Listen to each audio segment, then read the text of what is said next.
Hi, good evening, and welcome to Booth Brothers 11. Can you believe it? 11 already. Sorry we're a little bit late. We've had to adjust the times, not because I've had my second COVID jab today, but because Joey Ryan decided he wants to take a little holiday down to Florida. So, of course, we can't do the show without him. So, whatever he says goes, and we love him. And, well, hopefully he's there somewhere. Are you there, Joey?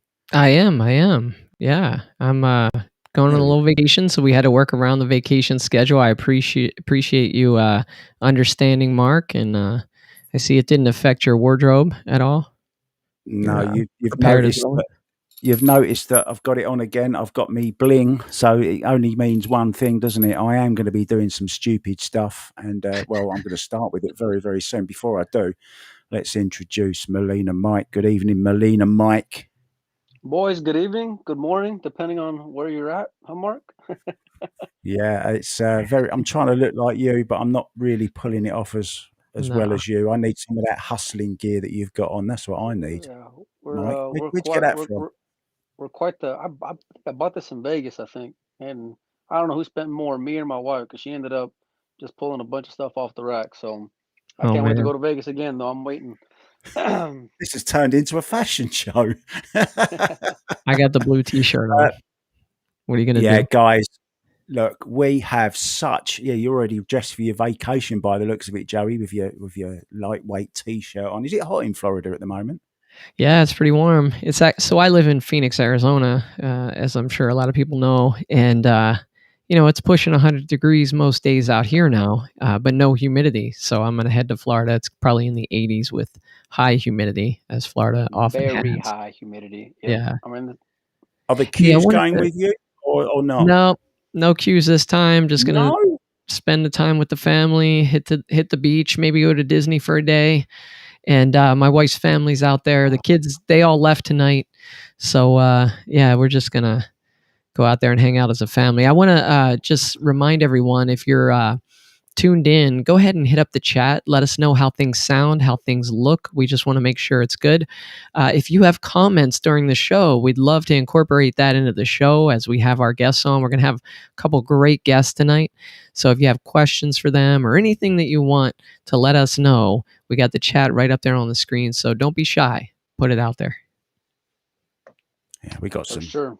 We got some great guests tonight, including Oscar Dominguez. He will be coming along later on. We're saving him till last. But we also have, well, a real pool insider, a real celebrity actually in the States. He's not from the States, he's from somewhere else. And well, I'd Oh, like not to me. introduce him in a very special way. Now, do I look stupid enough if I put my hat on as in the most comedic way possibly? You look pretty ridiculous, actually. 100%. Excellent. I've fulfilled what the aim that I was trying to get. Okay, so Joey, you know what to do, my friend. I want to introduce you now to someone very special, and well, of course I've written a little something, which is why I'm dressed like this. I don't normally dress like this. Nick Okay, Varner, our huh? first Sweet. yo Oh, Oh, yo sorry, Mark. yo yo yo two piece Q in the house. Silence, man. Two piece Q. Our first guest tonight, I'll give you a clue. He loves to play on Facebook a game called Guess Who. He's from the place where the Loch Ness monsters swim. He's as tall as the Empire State. Del Sim. all right. Let's bring him on. Where's he Hey, at? what's up, Del? There he is. I mean, Hey. what do I say to that, Mark? What do I say to that? Well, actually, the first thing you said when you said no rap, didn't you? I did say no rap, mate. It's I didn't think you could be able to come up with something so original. Well, it's kind of becoming my trademark. It's my alter ego, Dale. It's what I'm trying to create this character so I can do all the things I want to do without actually doing it as me. Well, you're doing a great job, mate. Good Cheers, evening, Dale. Mike. Good evening, Joey. Appreciate the Hey, invite. Del. Yeah, Good to thanks see you for again, coming on, brother. man. You're welcome, man. You're welcome. Yeah, I first met Dale through a mutual friend, a young guy that I grew up with actually called Trevor Hill, and I know you know him very well, Dale, don't you? Yeah, another Brit living out in New York. He's since moved to Florida and believe he's spending a bit of time out in Thailand as well. So yeah, good all round, good all round guy. Yeah, he's a Terrible great guy. pool player, though. Terrible pool player. I know he's got the worst cue action I've ever seen. He's got the worst snatch of it. How he wins so many tournaments, I don't know. Do you? He plays like the Flash. Unbelievable. He's terrible. He always makes me play bad when I play against him. I can never cue well because I'm just watching him too much. Now, you told me today, I've always wondered what you do out there. I honestly thought that you worked in the pool industry in some way, but you don't, do you? You work for Google, right? Yeah, it's always been a passion project for me, really. Pool's just something I've enjoyed doing as a hobby, something on the side. And like anything you do, you want to do it to a good level. And I just kind of got more and more dragged into it. And I found myself earning sponsorship. But for me, really, at my stage, I'm kind of, they're more business partners to me. I treat it more like a bit of side money, just, a bit of beer tokens, as I call it. But also keeps me involved and keeps me, it keeps me relatable to the network. And I've got a lot of friends I've made through it as well. But for those that don't know, my day job, I'm actually the head of physical security for Google New York. So I have a job that pays the bills and gives me a little bit of time to travel here and there, and I'm kind of grateful for that. Just on that subject of being head of security for Google, can you please stop throwing me out of the dating apps because I'm getting fed up with it? You keep chucking me out of it just as I'm getting somewhere. It's bringing me back to the times when I used to go to nightclubs. Google image search, mate, has you saved. That's the problem. You need to go. If you use Melina Mike's image, you might get somewhere. That's all I'll say. Yeah, he's a good-looking guy, Melina Mike, isn't he? Come on, let's bring Joey in. Come on, Joey. Yeah. I'm sure you've got a few things to say. Yeah, so I've chatted with Del. We've chatted quite a bit online, and I've mentioned this on the show before. And the first time I really heard you was you commentating at the Texas Open with Jeremy Jones. And, everybody, as soon as you hear Jeremy Jones, you're like, oh, yes, Jeremy's commentating. And then I heard your voice and I was like, wait a minute, let's feel this guy out. Who is he? And then I was like, wow, this guy's pretty good too. So how did you get into commentating? And is it something that you really enjoy doing? I'll be honest, I kind of just fell into it. When I first came to America, I didn't really do a lot in the UK rather. But when I first came to America, I just started getting in the booth with Upstate Al, just because I was interested and I wanted to give my take on, how I saw the match progressing, and people seemed to like it. So it kind of just became a revolving door for me. And then I got further invites with, as you know, with Jake Lawson and Billiard Sports Network. And the more your name gets out there, really, and you kind of have to hustle a little bit. I gave Ray Hansen. I'd never really met him face to face, and I said, you know what?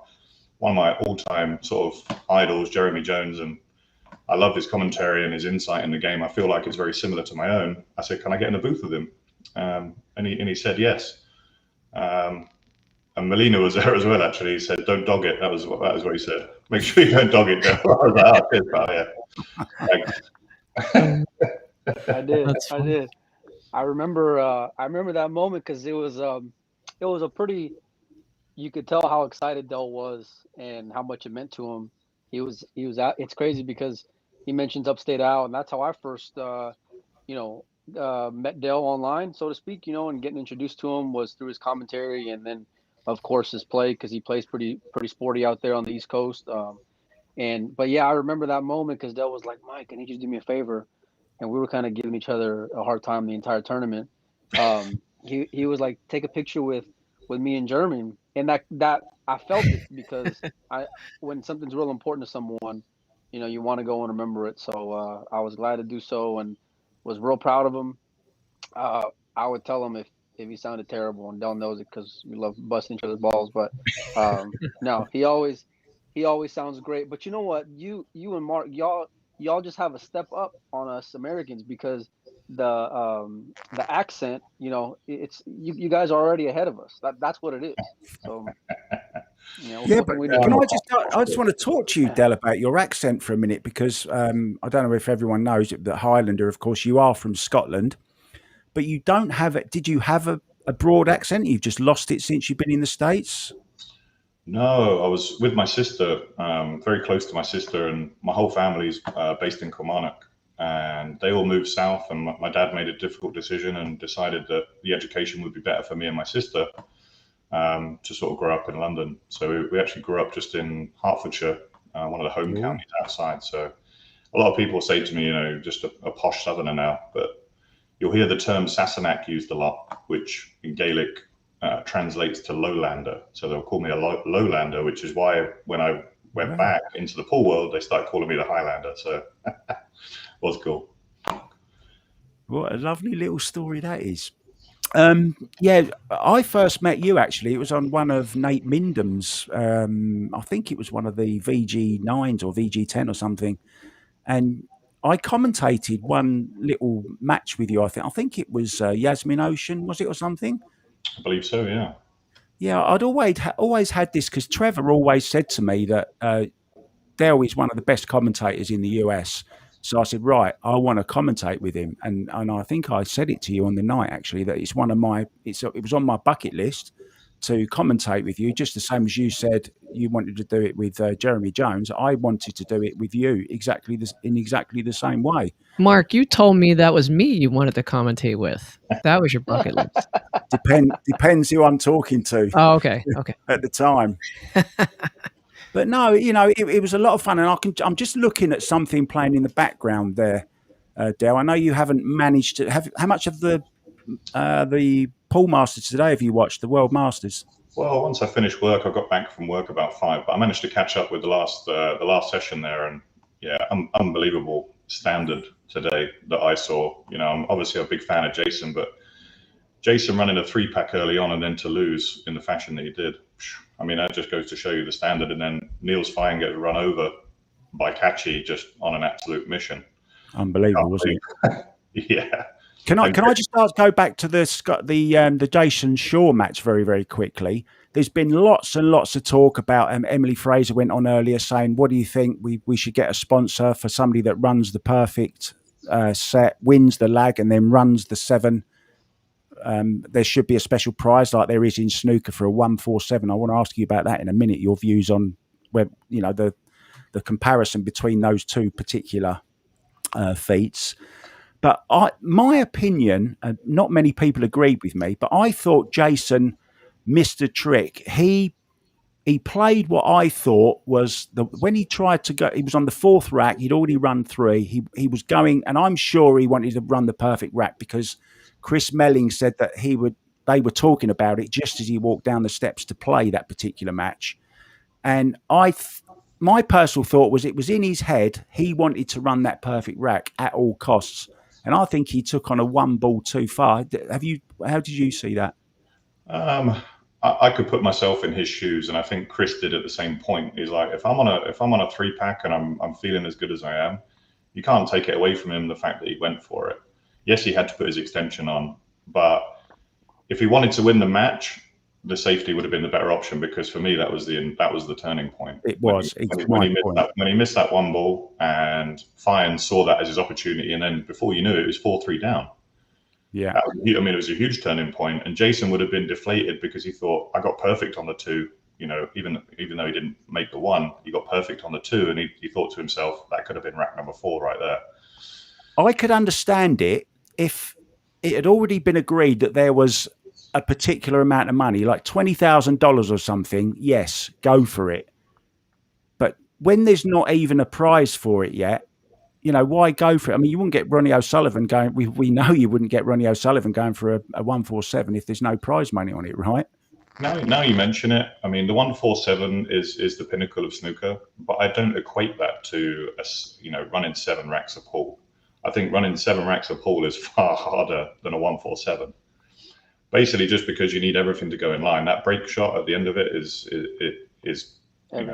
critical to the out. Yeah. So I think you should do something like if you're going to do winner break format, I agree. Make it something like 5,000 for the most break and runs in a row. But then if you run the set out, that needs to be something extra. That needs to be like, here's 10 grand and then an extra 10 grand or something. That's like the bonus. Because how rare is it? How rare do you ever see it on TV? It's been done twice, hasn't it? And only once on TV. Is that right? El Strickland did it and somebody else done it. Yeah, there was that huge, I'm not sure if you guys knew about this, that huge event. CJ Wiley was a part of it. It was $1 million challenge that if a player broke and ran, I want to say it was 11, broke and ran 11 in a row, then they got paid $1 million. Well, it's just like the hole-in-one competitions in golf. They don't, like, you don't have a car sitting there that the person can win. You go through an insurance company, and they know the odds are not in favor of it happening. Well, sure enough, Earl Strickland, the first event that they did this, broke and ran 11. And CJ Wiley tells a story that he ran down with a camera, and they have like the last 6 racks recorded and everything. It was just unbelievable. And then the legal battles that ensued after that. But I do think that's a good idea. If they could find a way to bring in an incentive, like make it super hard. You're not going to find somebody who's going to run 7 normally on the tables, the conditions. And I know we're going to talk about that later, Mark, but I'm curious to get your thoughts on that, Del. What do you think about the conditions there? Those pockets, I mean, they're calling them 4 inches. They got to be 4 inches at the most. What do you think about that? Is that good for the game or bad for the game? I think at this level, when you're talking about the World Pool Masters, I think you should be talking about the pinnacle. And for me, this game, the maximum you can play it on, or should I say the minimum you should play it on, would be that 4-inch pocket. Because the game requires a certain element. I mean, I came from English pool, and I obviously played snooker, but the whole idea was to hit the center of the pocket there. In 9-ball, that's not the idea. We've been taught by players like Efren, Busti, cheating the pocket and making the cue ball dance is the reason that we enjoy the game, we enjoy playing, and we enjoy watching. So it should be that dynamic. Pool was invented to be quicker, to be more fast-paced. And if you take it back to a robotic kind of fundamental that requires you to be so precise, as you would if it was any smaller than that, it would be. The only fact that this is still going on right now, I think, is because it's new equipment. It's new balls, they're under the heated lights, and it's new cloth. So they're still sliding regardless of what you think. The 4-inch would be the absolute minimum for me. But yeah, it's a very good point to make. What about the other Booth brothers? What do you guys think? I agree on, with that standard. It has to be there, especially when you talk about like the Masters, right? If you want to, I know like the field maybe could have been a little stronger, but this is going to be considered like a major, right? So I think there has to be. I think it has to be much tougher. And the beauty that I love about it, and Dell kind of touched on it, is that it does get boring when they're playing on 4.5 and everything's the same. And each rack kind of, that on their level, they're going to go and get out. On this table, a straight in can be touchy, right? Because there's always a chance that they're going to go and dog the 7 or rattle the 8, or like Niels and Kachi, whenever he goes and rattles the 4, and 15 minutes later, it's 6-1 or 6-0.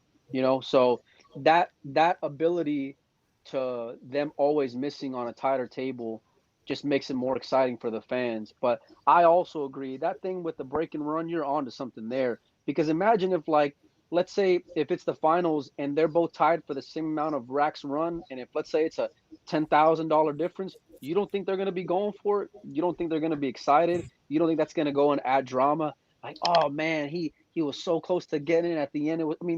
It can just bring so much more. I really think that's a fantastic idea, and just adds more drama to it than anything else, which I'm all for. Yeah, I totally agree with everything you said there. One comment I'd like to make on the pocket size is I think reducing the pocket size does kind of give Paul that higher notoriety in Q Sports. It was becoming a bit of a joke where you've got balls hitting the second diamond and still going into the pocket. I think it adds drama. I think it will raise the standard like it did in snooker when they reduced the size of the pockets. They're talking about now about even bringing the shelf back, Dale, on these tables, which of course will make it even more difficult.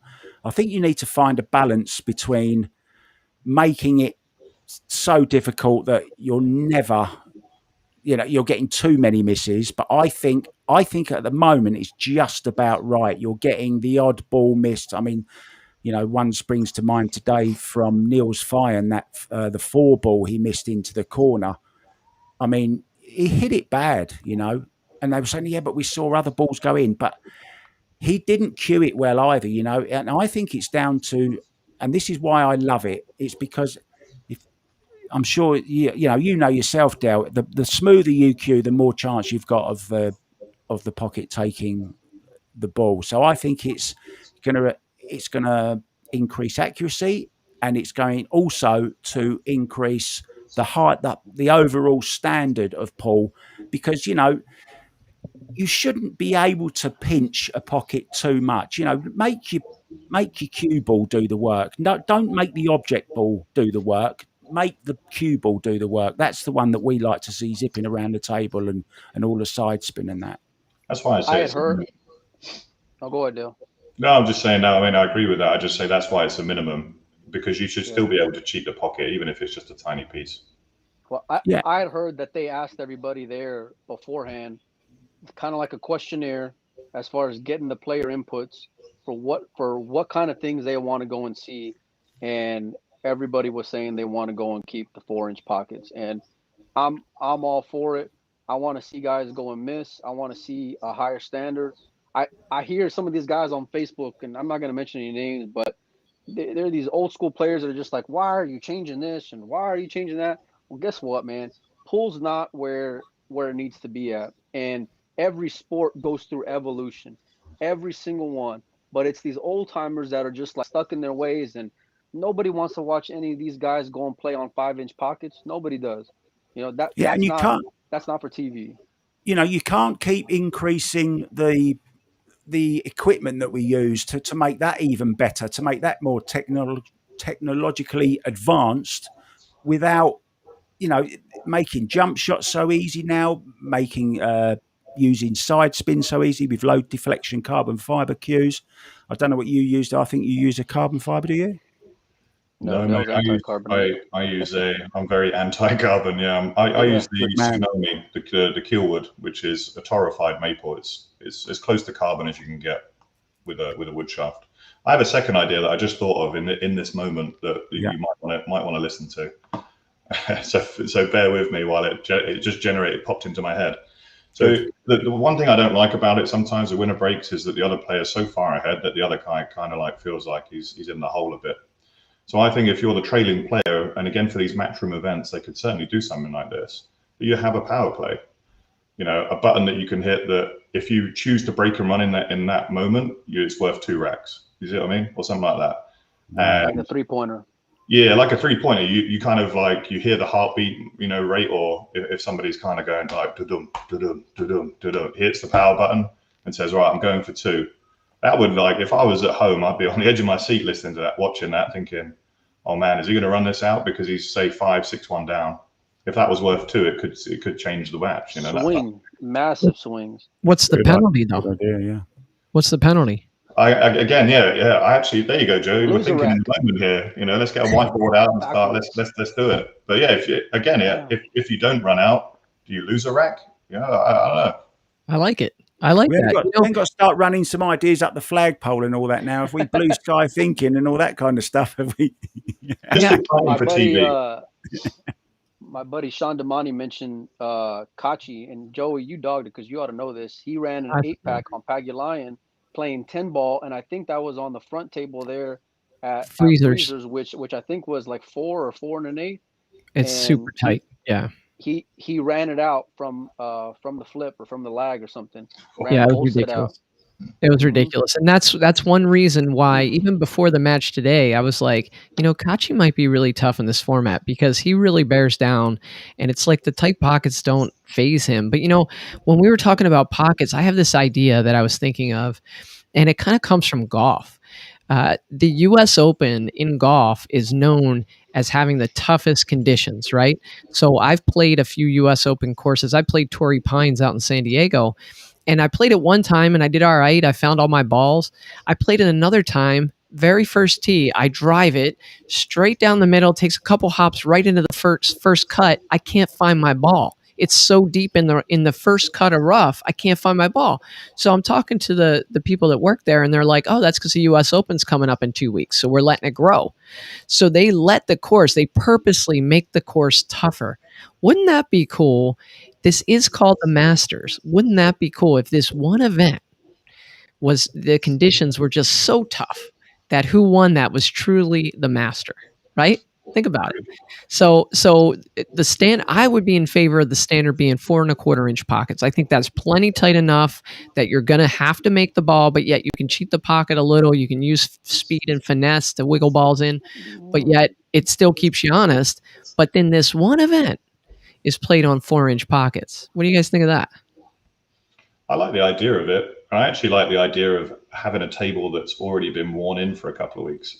Yeah. I know it's not possible, but rather than having super slick equipment, you have a 4.25-inch table with, that's had 2 or 3 weeks play on it consistently will play so much more difficult. Mm-hmm. So I kind of get it in that regard, but that would be my comment towards that.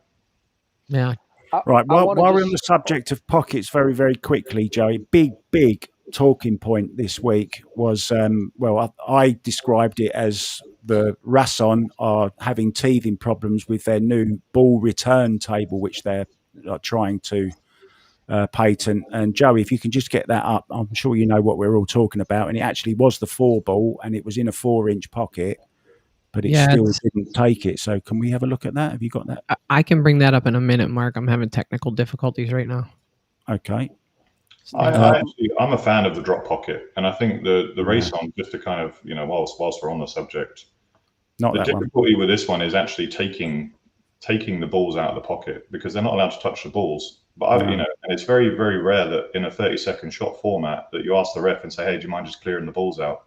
Because we know there were 2 balls in that pocket. So when it went down at the velocity it did, it wasn't surprising to me that it bounced out, because it definitely made contact with the ball and popped out. It wasn't the back of the pocket. Okay, here it comes. Yeah, sorry, what I'd like to see you guys, what I'd like you guys to do now, watch this closer than you've watched it before, because I have my own theory on it, and I've seen it happen at snooker a few times, but never at pool. Yeah, and it's the first time. Wow. I tell you what, you used to see that now and again back in the day, but I've not seen that for years. Actually, the last one was Wojciech Szewczak from Poland with Jason Show, right? Who's in that pocket? That's all I can say. Little Chris is in that pocket, I think. Who's in that pocket? The great Alison Fisher. That was great. Man, that was a big swing. That was a huge swing, because Kachi was cruising along. And you've got the cue ball that's leaving the table, okay, already just before it gets to the cue, and as it hits the 4, it's coming down, which then causes the 4 ball to rise very, very slightly and leave the bed of the table, and it doesn't go into the back of the pocket the way a normal ball would go. And I think it catches, Dale, on these Rassons. There's that little raised bit, isn't there? The little plastic bit round the edge, and I'm pretty sure I'd love to see a real slow-mo of that, and I think it catches that, which then sends it straight down onto that 3 ball that wasn't even sitting in the hole in the pocket, was it? It was sitting slightly forwards of the hole, and I think that's then made it go straight down onto that ball, which has meant it's popped up because it's gone straight down on the top of it. Yeah, definitely hit the other ball to pop back out, and I think you could be onto something there. I do think the speed control could have been maybe a touch better, but you should be able to fire balls in at 100 miles an hour. That's part of it. But I think, Dale, if the cue ball hadn't have left the table, it would have gone in. But I just think he struck it. I think he hit it badly rather than stroked it nicely, is my opinion. It's just an opinion. I think Kachi was just trying to fire that ball in on a 4-inch pocket. That's hard to go and argue. He hit that ball pure, I think. Yeah, Mark, come on. You're nitpicking here. But the cue ball visibly leaves the bed of the table. That's my point. It's a fluke, though. I mean, that shot goes 999 out of 1,000, maybe even higher percentage than that. I mean, it's just a fluke. My dad's got an Olhausen. You shoot balls in the side, and every once in a while, a ball drops straight in and boop, boop, right back out. It's weird like that. It's just a fluke. That race to 7 though is brutal, and that's why, like, going back to what y'all were talking about earlier, I don't blame Jason for going and keep on swinging, because one mistake is going to cost you a lot in this format, especially when the table is breaking soft the way that it is. I mean, even though you're playing on 4-inch pockets, they were getting that wing ball pretty consistently. I mean, it was it was pretty rare when they weren't getting the ball down on the break. So I can't fault them for going and doing it. Um, I it really just keeps the pressure on so much, and it makes for drama at the end of the day. Like I don't want to watch these guys go and just play ABC pool. I want to know that like every shot you got to go and bear down on. Every shot you got to go and give it the respect it deserves. Because it swings so much, man, right now. Yeah. Honestly, one thing that I say to people, especially people that are aspiring to get better, they talk about, they make excuses, right, for why they're not better, and they talk about rolls. Well, that is one example on a pool table of a bad roll. Most of the time, when people talk about a bad roll, it's bad execution, but that's The a bad. epitome of it. Yeah, that is a bad roll. Yeah, for it to happen, as you say, it's a very, very small percentage chance of it happening. But I'm going to stick with what I said. I think he struck it. He hit it badly. It hit the center of the pocket. He hit it accurately, but he didn't strike it nicely. Anyway, can we just talk for a second, and then we want to go to a few. There's lots of messages going in the chat. I can't read them, Joey, with my eye. Hey, Mark, just want to bring up. Yeah, go on. Can I just say real quick before we leave this, because you brought up something that I think is kind of interesting, that he didn't strike it well. And I want to take this time to just talk briefly about and get Dell's opinion on skids, because, it's funny how, important times in matches or whatever, I'll have a ball skid on me.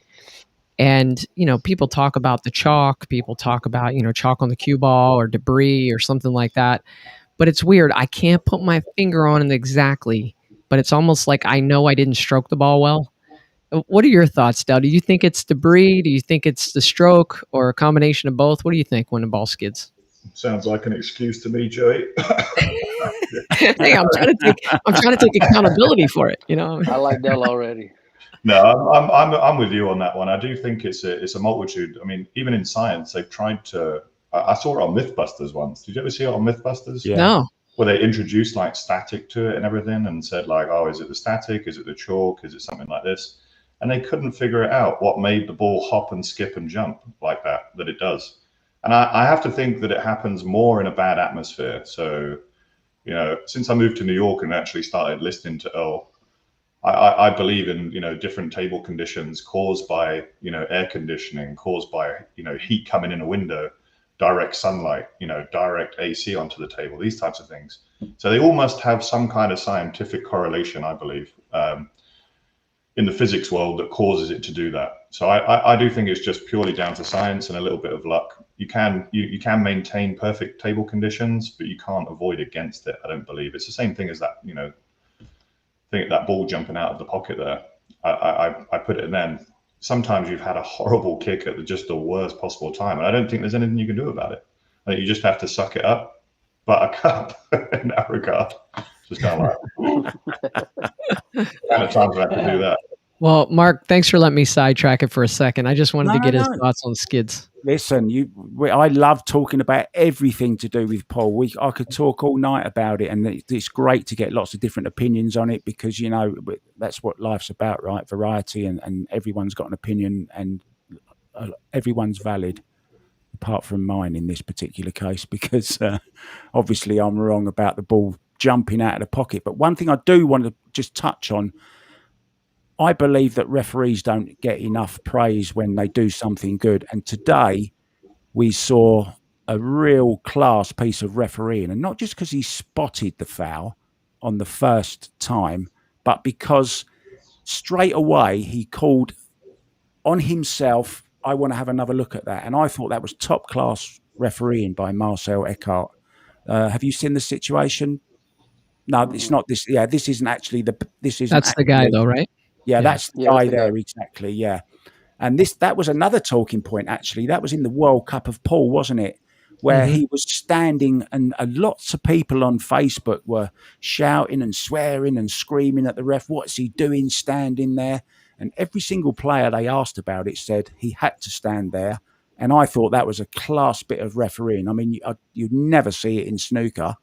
I don't think. I've never seen it in snooker, but he is the world's best snooker referee at the moment, in my opinion. He's just done the world final at snooker, so I'm guessing they think the same as well. But today's, have you seen the situation today, Dale? You'll have to refresh me, mate. I've been skipping through it because I'm on I DAZN. can't even remember what game it was in, actually. Guy's got a day job, Mark. Come on.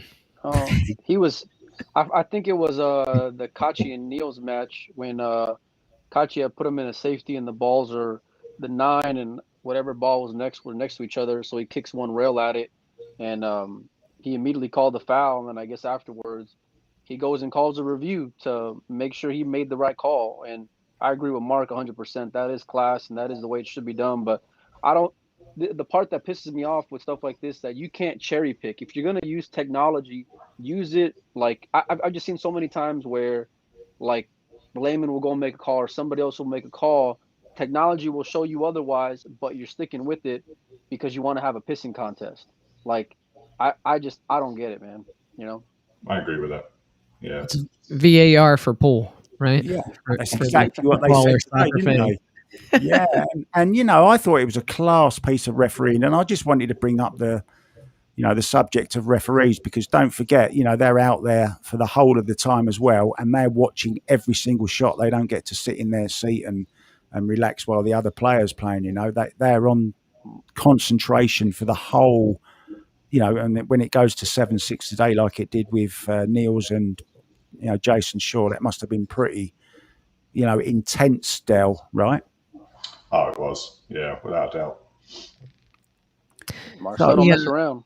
I wanted to, Del, I know that you're pretty close with a friend of mine, Jake Lawson, and you mentioned your sponsors earlier. I just wanted to make sure that we didn't neglect that. Give you a chance to shout out your sponsors and what they mean to you. No, not at all. I mean, as I mentioned in the beginning, I don't really see them as sponsors. They're more kind of business partners for me. Being, an amateur player, I don't push myself into that realm because, there's certain parameters I don't agree with, that you can't just call yourself a professional because you beat someone or because you entered a particular tournament, that type of thing. So the Dynaspheres Cup has been a great evolution for me. Jake was introduced via just someone I reached out to within that company and said, look, I think you guys should get on board. If you're looking for promotion, no better place to do it than the Billiard Sports Network. They're really trying to push the boundaries of tournament play on the East Coast, and I think they're doing a fantastic job. And all too often we see monopolies, and that's why I'll never go against Rayson, but diamonds are in every tournament, and Simones and Aramith and all this type of thing. But seeing Dynaspheres come on board, seeing Andy Clough come on board, seeing different kind of manufacturers actually display their goods and that they're as good as others, but just getting the opportunity to do that, I think it's a really good window for them. So very proud to be a part of that. Enjoying the commentary day to day. And like I say, I'm just one that loves to share knowledge and share passion for the game. So I appreciate the opportunity to speak about that. Thank you. Yeah. All right. So who's winning? Who's winning the Masters? Yeah. Wait a minute. Before we do that, Del, I don't know if you caught this, but every week we have a sponsor here, and that sponsor is the Board Lock Picker, and it's a YouTube channel, Board Lock Picker. The guy picks locks. He's a huge pool fanatic, likes to sponsor pool events, and he sponsors this show. So after we're done here tonight, just go to Board Lock Picker on YouTube and subscribe to the channel. Really great guy, loves supporting it, and if he gets a lot of subscribers out of this, he'll continue supporting this show and many others. So with that, we do the Board Lock Picker Lock of the Week, and why not talk about the World Pool Masters, and why not pick a horsey from here? Who you got, Del? I like that you've come to me first, but based on what I saw today in the the limited pool, I have to go with Shane. I'm sorry. Shane, for me, just, he doesn't have the best fundamentals. And I say that, a lot of people get my back for it. I think he's got some of the best timing I've ever seen. Number one, with his hearing impairment, for him to be able to time the ball as well as he does, it's all about his feel. And he made that 4-inch pocket look like a 6-inch table, in my opinion. And he did it without the stroke that you see from the Europeans. You see what I mean? You see that he's got that very kind of like rhythmic. I love to see how he strokes that ball and then it just comes through, and he's almost got the rock on a piece of string. So from here on out, I'm going to call Shane, just because I know he's been through a bit of tough times, and he's been winning tournaments, believe it or not, whilst everyone else has been traveling. He's been locking up first place, notably. and catching fish. Who you got, Melina? I don't know, man. Shane looked great against Fedor. I think that was a message. I think he was consistent. I think his experience served him dividends there at the beginning when he played that first push and he locked up that ball, and that was a very, very, very touchy shot that he went and pulled off. But I don't know, man. Kachi looked really, really strong, and I mean really, really strong. I'm not gonna homer and say I would love to see an All-American final, but I wouldn't be surprised because Sky's got that kind of 9-ball gear. But what my eyes told me today, Kachi, that breaks tough. How about you, Mark White? Well, my lock of the week last week was obviously we were a day early with the show, and we were going to be talking about it tomorrow, and it would have been over, of course, the final, semi-finals and final tomorrow. I chose Fedor, and it's funny that you picked up on that, Dale, about his fundamentals are just out of this world, Fedor Gorse, and he played today against Shane Van Boening, but I was just in awe of Shane Van Boening, and you hit the nail right on the head with his beautiful rhythmic, almost like it was beautiful. It's like he's playing an instrument, and it was perfectly in tone with his cue, with the equipment. He was smashing balls in from all over the place, potting him off the lampshades, as we used to say, Dale. And he was just unbelievable.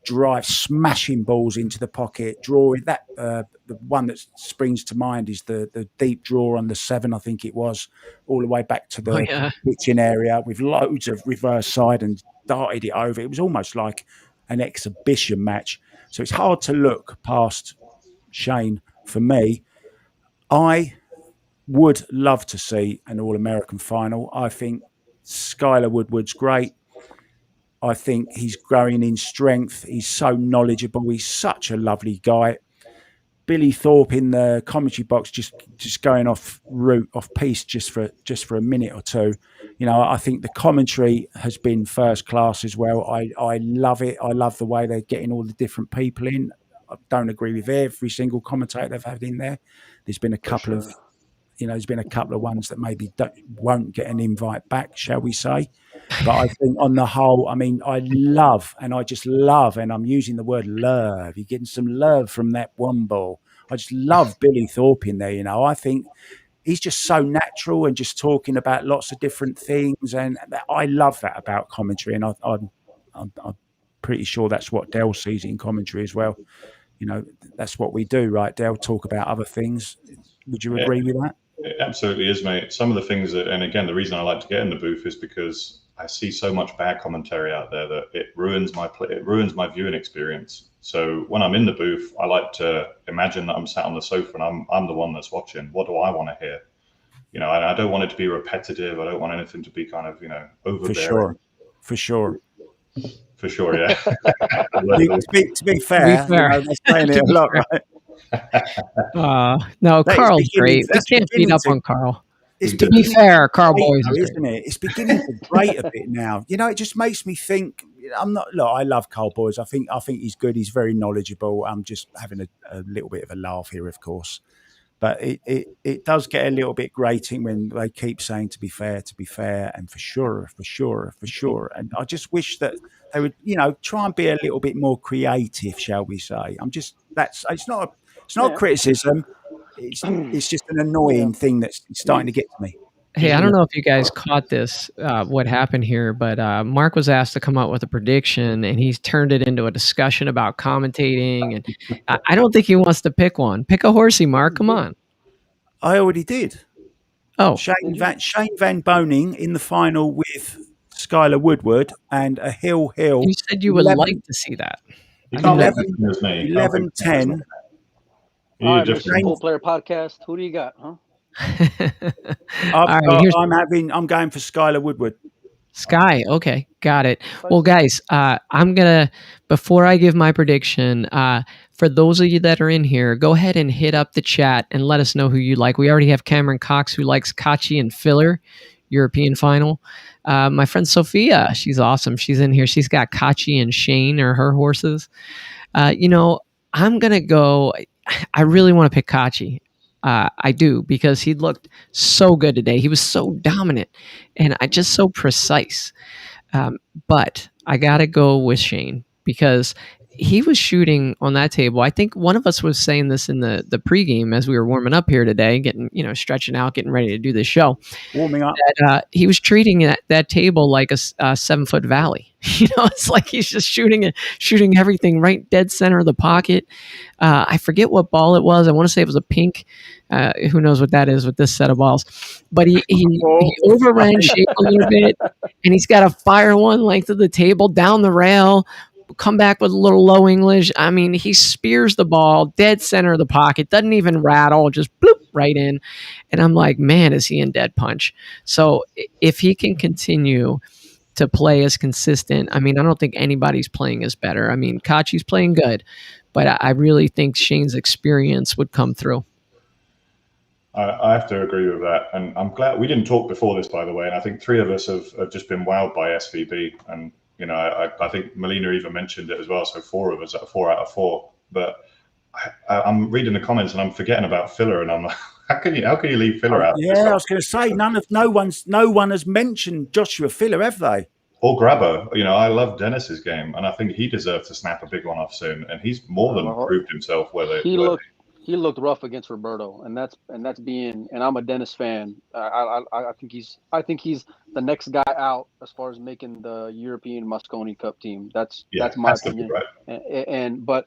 But Dennis looked shaky at best going up against Roberto, but he played pretty good today against Albin. But I agree with I think Kachi and Shane have looked the most consistent from when Shane was down 4-1 from that point on, and Kachi, for me, the entire event, the table wasn't intimidating them at all. I mean, yeah. Let's just have a quick mention of the Filipinos. Right, quite disappointing. I thought. Were they the best ones to be there, Dale? Would you rather have seen somebody else there to represent the Philippines? You know what? We're still within a pandemic, and I still don't think that they could pick, who I would call as the world masters. And I think they've done well to get an event together for us to watch. Yeah. But at the same time, I think the equipment isn't well suited to their Thai style of game. If you'd widened that to a 4.5 inch, you'd have saw more from someone like De Luna, the other guys. Agree. I think he's the most colorful of the Filipinos and deserves his place on TV, and I think that's why he's being picked. Pretty much it. I don't think he's got the highest standard or the highest gear, but again, it's a strategic pick by Matt Trim, and you can see it across the board.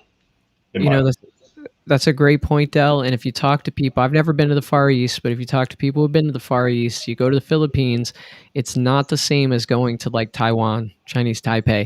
Every table in Taiwan apparently has like 3 and change pockets, super tight pockets. It would have been really interesting to see like the Ko brothers, or somebody like that over here in this event, and how they would have fared, because they're used to playing on super tight equipment, Yeah, 100% agree, because they're big snooker advocates. So they're trying to find a game that suits that, or that challenges him in that regard. Chinese 8-ball. That's why it was invented, right, Dale?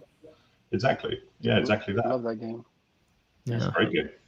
It is a great game. They could pick better players. And Anton's a monster. Dennis, there's a bunch of other players you can go and list, but it's a balance between running a TV show and trying to get on something better than nothing, right? I think they did all they can go and do, with all things considered, but the Philippines can go and throw out 20 players. I mean, that could realistically be out there. Yeah, on the subject of Roberto Gomez, very quickly, Joey, a very good friend of our show, of course, is Chad Shoulders from Havoc.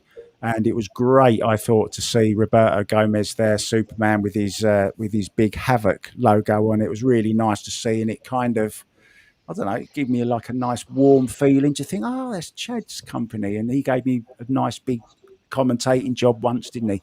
So big shout out to Chad Shoulders and all the stuff that he's doing for the kids and that. And Joey Gray, of course, just spent some time down there. So hats off to you guys. Keep doing what you do. Lovely. Yeah, I talked to Chad recently, and getting Roberto, for a guy like Roberto to go over to England a couple times, and having to travel the world, and during COVID, it's there's an expense to that, and Chad's stepping up and doing what sponsors do, and just hearing Chad talk about Roberto's gratitude, and it just goes to show we've interviewed him before. Just the type of guy he is, just really cool story, hearing about Roberto being really gracious and everything. So I root for the guy. It's a tough format. He could have got up there and played well, but it's just tough. But I will say this, uh, they talk about the invitees and are these the best players in the world? Well, yeah, I mean, it's a tough time, right? You had COVID, you had all that stuff going on, but look at all the chatter online. People are loving this event. Okay, they're loving it in our chat. They're loving it on Facebook all day long. Mark, you're a beast on Facebook these days. You're keeping everybody updated and staying up on all the latest scuttlebutt. It's just cool to see this about pool, right? And I think that's one of the things that's kind of lit a fire under Shane.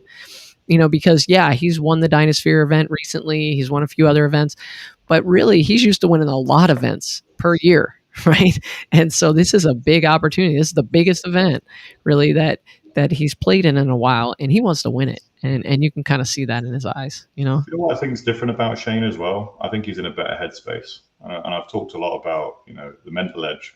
And he could get down on himself sometimes and he could feel the pressure. But I actually feel like with the likes of Billy and Sky, maybe taking some of the limelight off of him, it's given him an opportunity to do his thing. And you can kind of see it. He's not. You see him at the table. His demeanor is so much more confident than it has been, or that I've certainly seen in years. No, he's motivated. He's inspired. He's got a chip on his shoulder, and Shane because he's accomplished so much in the game. It's tough for him to go and get up for something, right? Because he's won so many U.S. Opens. He's won World Pole Masters. Like, what's going to go and light a fire under his ass to go and put in the work to get back to where he thinks he never left. I tell you that picking Billy and Sky really put a chip on his shoulder. He took offense to it, and it's not their friends, so he's happy for him. And I'm not saying that he's not, but he's like, wait a minute, I'm not on the back burner right now. I still got it. I can still go and play, and he's got a lot to go improve this year, and a lot of stuff coming up that hasn't been announced yet. Where just keep your eyes peeled. Shane's dangerous, and he's still here, and he's showing it. He beat the defending world champion, and if you would have gone and asked anyone before this tournament started, besides Filler, who's playing the best right now, I don't know too many people that would have gone and picked anybody else other than Fedor, and he just dominated him. And I love Fedor; he's a good friend of mine, but he put the whole tournament on notice that he ain't gone nowhere. Yeah, Great point. I promised I'd get this line in there somewhere. There was a great moment when, in the preliminary round, when Skylar was playing against Billy Thorpe, and I was hoping, among all hopes, that John Lehman would be given the job of officiating that particular match, and thank God he was. And it evoked the lovely expression, "The three muleteers are on the screen all at the same time." That takes me nicely to the caption competition. Now, I thought this week we'd let Dell decide because, well, Dell's still owed a prize, actually. Yeah, I still owe you. Sorry, Dell. I meant to make it out to that Dynasphere event. I had some issues with my son and his health. So I do owe you something. So I'll get it in the mail. Family first, mate. Family first. I appreciate the invite on here. I quite like coming and just chat and hang out with you guys. This is cool. All right. Well, I'm glad you're enjoying it. I'm always accused, Del, of talking too much, and I know I do, and I'm really sorry if I butt in every now and then, but I just one of these people that, because of my age, I'm getting so old, if I don't say it as soon as I think of it, I will forget it. Right, here we go.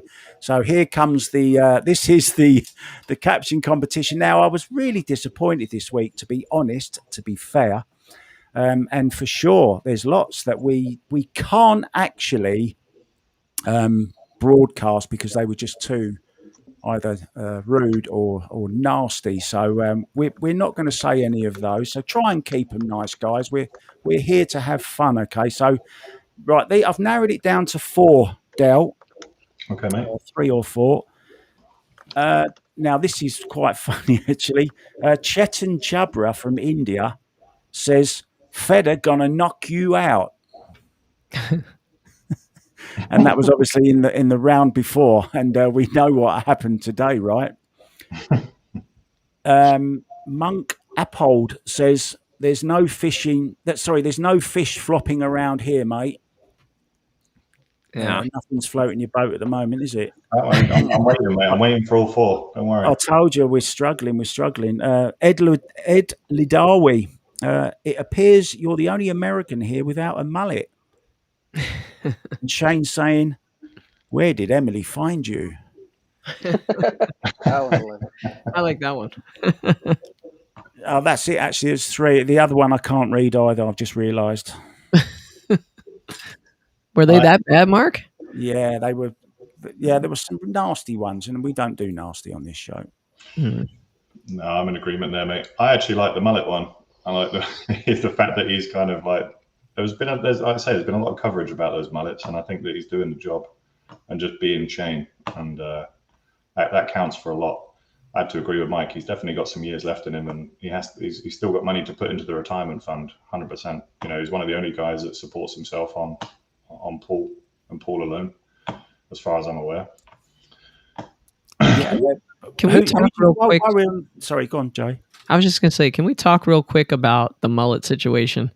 Because I don't know if you guys caught it, but after the World Cup, there was so much like just nasty talk about, you know, the U.S. players and the mullets and it was just so much negative talk. Like they don't represent us because of the mullets and stuff. I just think that's absurd. I don't know. Like, it's clever marketing. Am I like out of line here? I would say it's a stereotypical association from the rest of the world, and even within your own country, within the US, that it's a redneck trait, you know, and that type of person is to be looked down upon, and it's completely irrational, especially in today's age.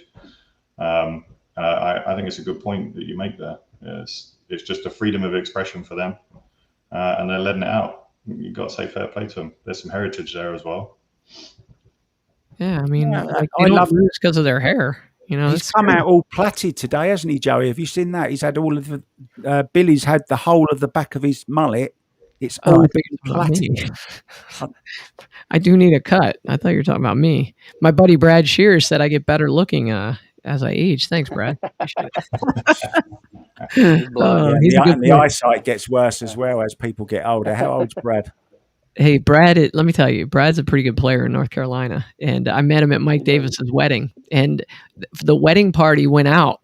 And it was me, Brad, a couple other guys who shot pretty good, and Charlie Williams. And I mean, you didn't want to run into us at a pool hall because you're not going to find like 4 or 5 guys hanging out that could play with us. We were ready to go. But Brad's a pretty good player. He's a nice guy. And, watch out for him. In fact, he beat... who did he beat? He beat a really good player. I don't remember right now, but he made a great Z shot. Have you seen that one, Melina? Or Del? Have you seen that? Yeah. I'm going to bring that clip next week and I'll show you. He made this awesome Z shot. I want to say it was against Dennis. But anyway, good player. Right. Talking great of judgment. Great judgment. Talking of great clips, is it possible for you to get the wonder shot up that we were discussing earlier? And I'd love to put Del on the spot here. Can you watch this shot, Del, and see if you can commentate on what you think the guy might be going to do? Hold on, Mark. Mark, when I play the clip, he's not going to be able to commentate. So, Del, you're going to have to do afterwards. You're going to have to, yeah. So here it is.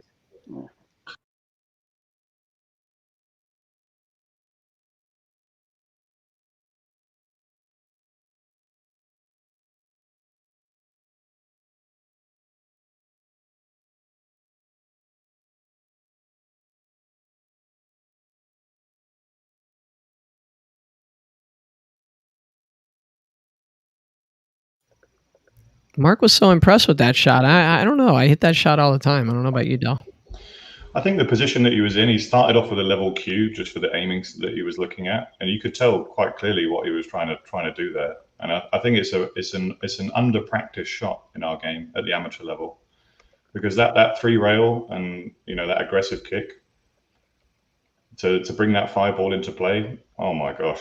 I mean, what a fantastic shot! But I still think it's actually low, very, very low percentage. If I went for that in a match, I'm expecting to probably make that 5 out of 10. If there was a better safety to be had there, perhaps. But he kind of thought to himself, if I make the ball and I break it out, then I'm good. the worst possible thing, you miss the ball and then break it out and leave the other guy on. That's the worst bit, exactly. That Yeah. is the worst bit. But no, it was a very good shot. I like that type of inside English draw. Guys, how often does it happen to you? It happens to me all the time where I'm in a match, I roll up on a shot, and I know the right shot. You know, I play safe here, but I'm just curious. And that's one of the things that I think, helped me as I was getting to be a better player. I'm just curious. What would happen? Can I cut that ball? Can I do this? Do you run into that out there, Del? I run into it in practice. I try and limit it in match play, Yeah. And again, I'm kind of the same way. The reason I'm doing more commentary is because I know I'm never gonna I'm never gonna push it, especially past 40. Well, we lost Did we lose Del. Dell? Yeah, we lost him. Oh man. Oh, Well, hopefully he pops back in. yeah, Hold I'm on. sure you will. No, we lost Is he him. here? Oh, He'll come back. stand by. He might have had a charging Don't issue. forget, of course, Dell isn't our only Yeah. guest tonight. We are going to have Oscar Dominguez coming on very, very soon. So if you've got any questions for him, guys, maybe this is a nice time, Joey, just to go through the chat and see what people are talking about and get their views and get them involved. We love all your messages. What's going on, Joey? Yeah, my buddy Rick Glasscock chimed in. He said Brad missed his eye appointment. And then we have Dan Fairbanks. He can vouch for the tight pockets in Taipei. Brutal. Yeah, I'm gonna ask Oscar to share a story with us, Mark, and we'll see if he shares it about when he was in the Philippines. It's a really good story. Let's see what else we got in here. Anything good? Yeah, I'm sure he's going to be along pretty soon, isn't it? I just want to go back to, it's not really just about the World Pool Masters. It's just about the women's game in general. And there's been lots of talk this week. I mean, Kelly, I thought was quite unlucky. Could have gone either way that match. I thought she did all right, but then it just sort of slipped away from her. Christina to catch. I've got to say, I was a little bit worried about her performance, about how nervous she was. Of course she's going to be nervous. I get that totally. But the two times I saw in the CLP, I thought she was over nervous, if that makes sense. And she put this post on Facebook that actually brought tears to my eyes to read what she was writing. She felt, she was basically paraphrasing. She was kind of saying that she feels she's got the whole of the weight of the women's game on her, and she needs to prove that the women are capable of playing against the men. We know you are, and I just think she's heaping too much pressure on herself. I just want to go, guys, if I can, to the break. We've talked a lot about the break and whether it should be winner breaks and all that. We've done that part of it, but I want to actually get down to the nitty gritty of the 9-ball break, one on the spot. Joey, what's the secret? It's one on the spot should be easy, right? With a tight rack, you break from the side. I noticed today a few players, like I think Fedor did it one time where it was more like a cut break. You can get the one ball on the side, or you can get that corner ball.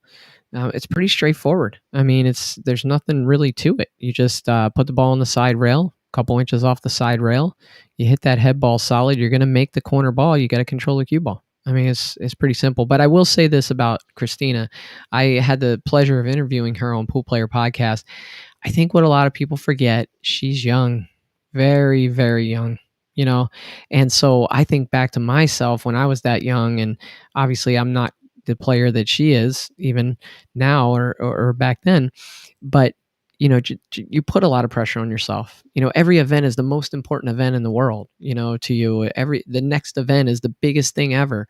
She's going to play plenty of tournaments. She's going to play plenty of matches, and she's going to be just fine. I think it's just right now she is putting a little too much pressure on herself. She's got all the time in the world, though, to turn that around and get better. Yeah, She's totally got agree. What do you reckon, Mike? She's got a bright future ahead of her. But I mean, what she's saying ain't. It's fair to go and say, she should have a lot of pressure on herself. But it's some people are gonna go and pick her apart. Some people are gonna go and praise her. She ought to be proud that she got there, right? That she made it to that stage, that she was offered that.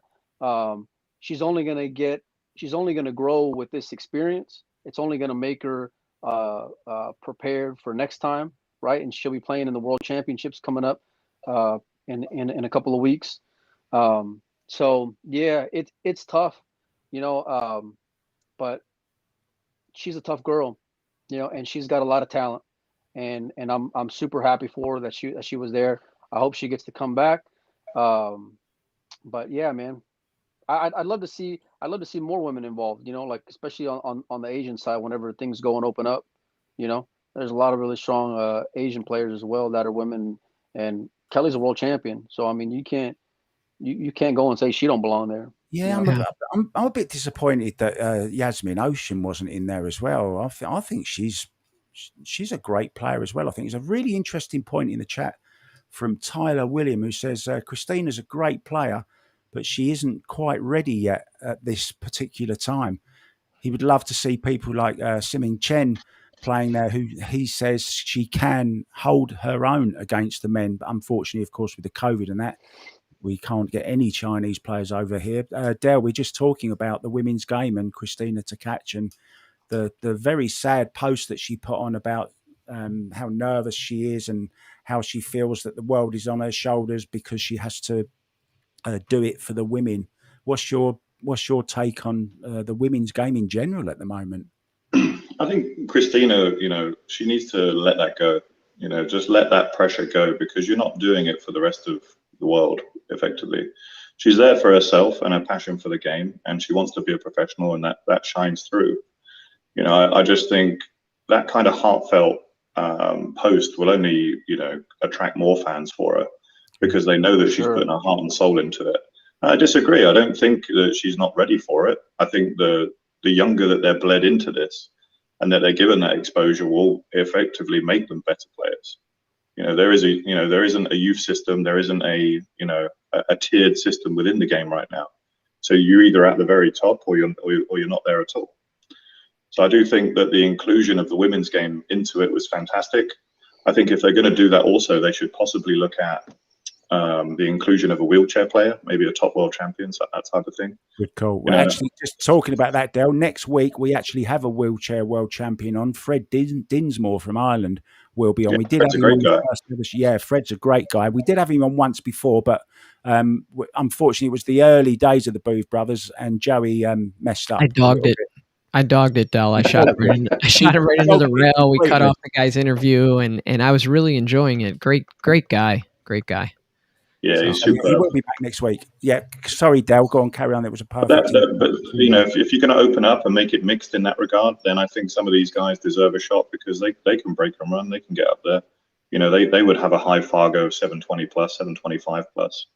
Wow. So I do believe that they possibly deserve a shot, but you have to look at the dynamic of the event and the fact that there would be a shot clock. So would that be unfair then for them to get a minute versus 30 seconds to somebody else? It's there are some factors there to consider. But I think the women's game in general is in a very good place. I think they've got a lot of good ambassadors and some great representation that we haven't even seen on the big stage yet. And there's only going to continue to get better with I call them the role models. Alison Fisher stepping back into the fray, and Kelly Fisher being such a great champion. You can't get better than that. No. Absolute legends. Well, Hall of Famer as well, just absolute legends in the game. Lovely people, do so much for the game, so much for the women's game as well. And I love what Emily Fraser's doing with them as well, bringing them in, introducing the whole world that these women play pool, and they do play pool. Yeah, it's to a high standard. It's so much more is that they are smart, because they go and post on social media.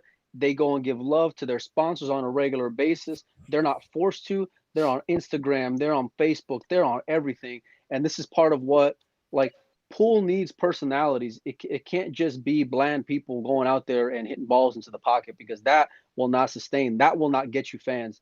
Those things like what Christina did on making herself vulnerable for the whole world to go and see by making that post, that'll get you fans tuning in. Whether you win or lose, that'll get people going and rooting for you. People that want to go and complain about Sky and Billy, well, you know what? They need colorful people out there on television. I mean, and they can play. Guess what? Mr. Mullet Man is there fighting for a spot in the semifinals.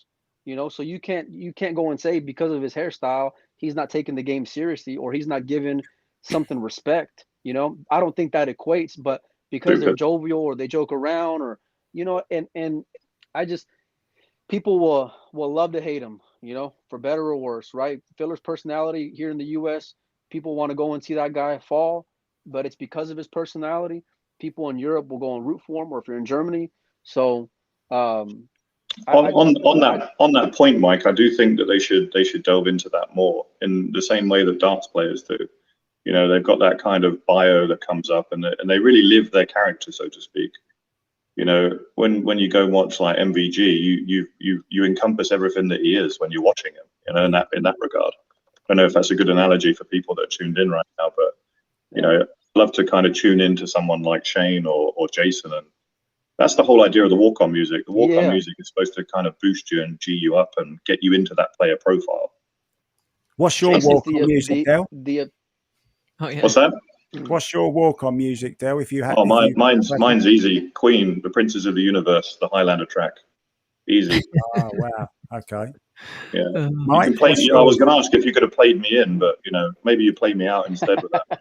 Well, if we'd have known in advance, we would have done. But we don't prepare here as you. We don't take requests. Okay.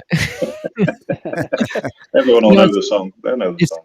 It's funny that you guys mentioned walk-on music, because I just remember, I've tuned into a few matches kind of in progress this week, and I tuned in and caught like Kachi walking in and Niels walking in, and it's just like they did not look comfortable walking in there. Like there needs to be a class to get these people like walking in like, yeah, I'm ready, instead of.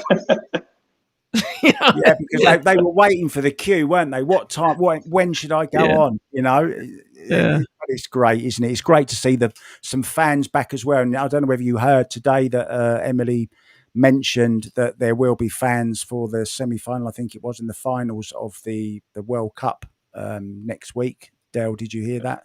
They go on 25 quid a ticket, right? That's pretty good. That's pretty good, and they go on sale tomorrow. And I think they're selling about 100. I think she said, she didn't say exact number, but she said around 100. So that's good. And isn't it a beautiful venue where they're playing at the moment, Del? I mean, the whole surrounding, to see the guys, it was great to see this is something that Matchroom are bringing. I just want to talk about this very, very quickly about, Matchroom are encompassing the whole thing, the whole people, introducing us to the people. Skylar Woodward up the top with the monkeys, having his photo taken with the monkeys, going on the fishing boat with Jason Shaw and all the Cole boys, and all of them having a good laugh together. All this kind of stuff, and it touches what Melina Mike was just talking about. When I can remember being a kid, all I wanted to do was get close to my heroes. I wanted their autograph. I wanted to know more about them, what they liked doing when they weren't playing football. And I think now with social media, we've got such a chance, and players have got such a chance.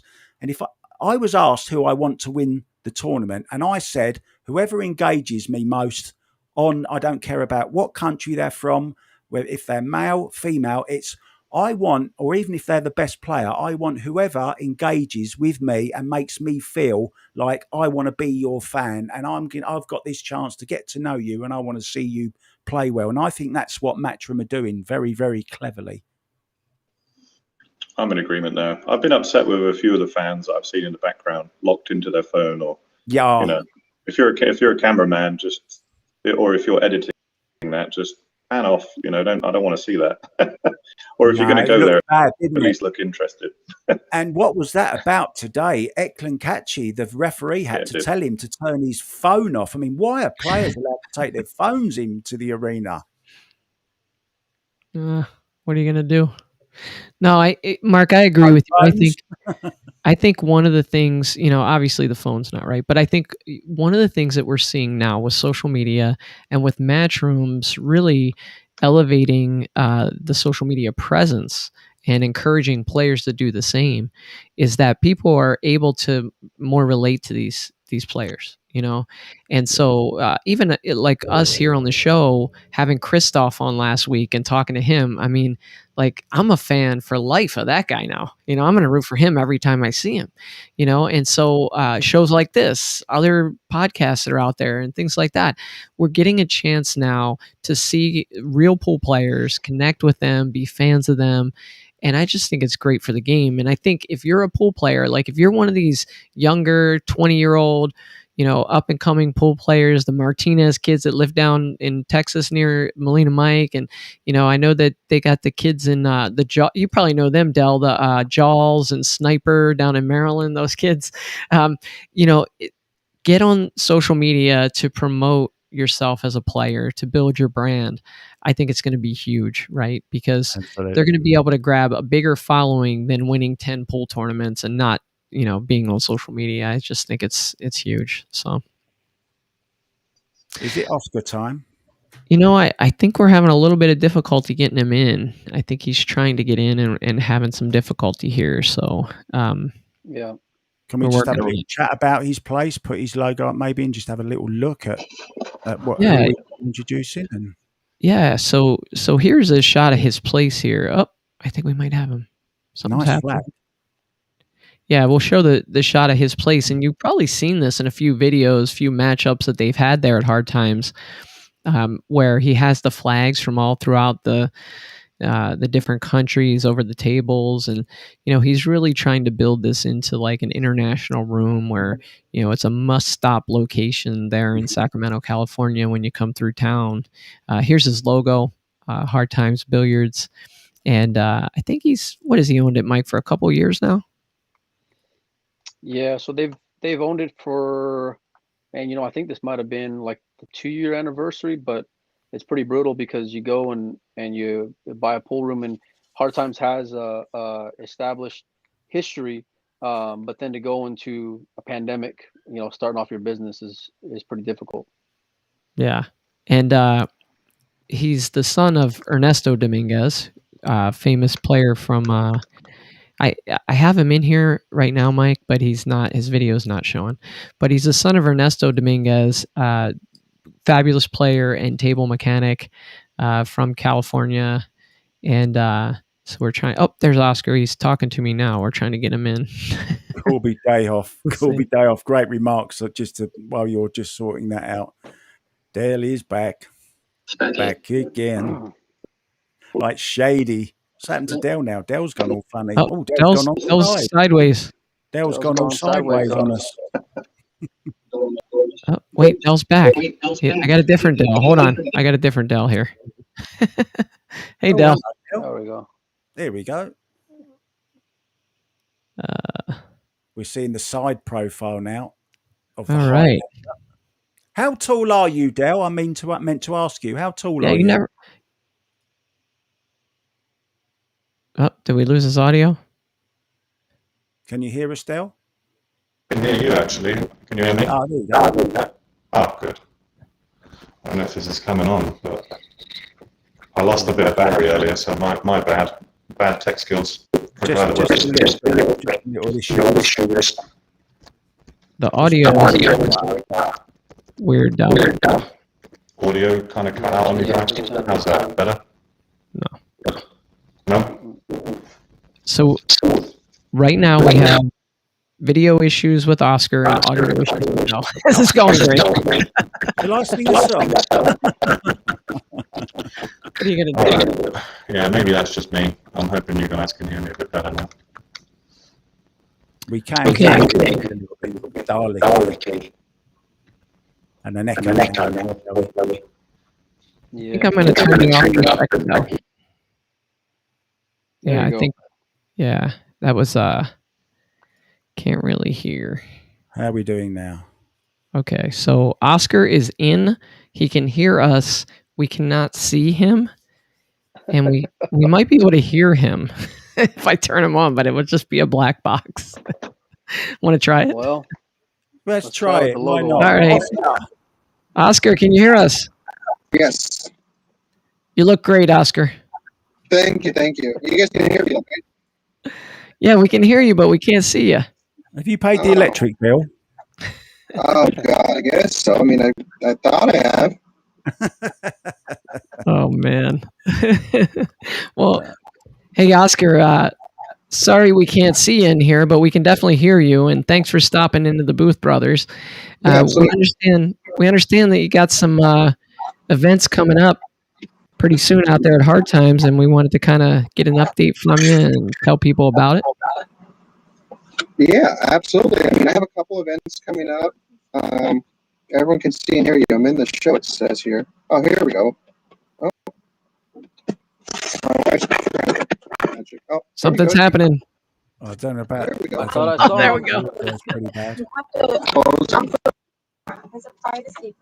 It's a privacy filter. I didn't close it. Me and technology. I'm sorry, guys. That's no Okay. So yeah, we do have some events coming up.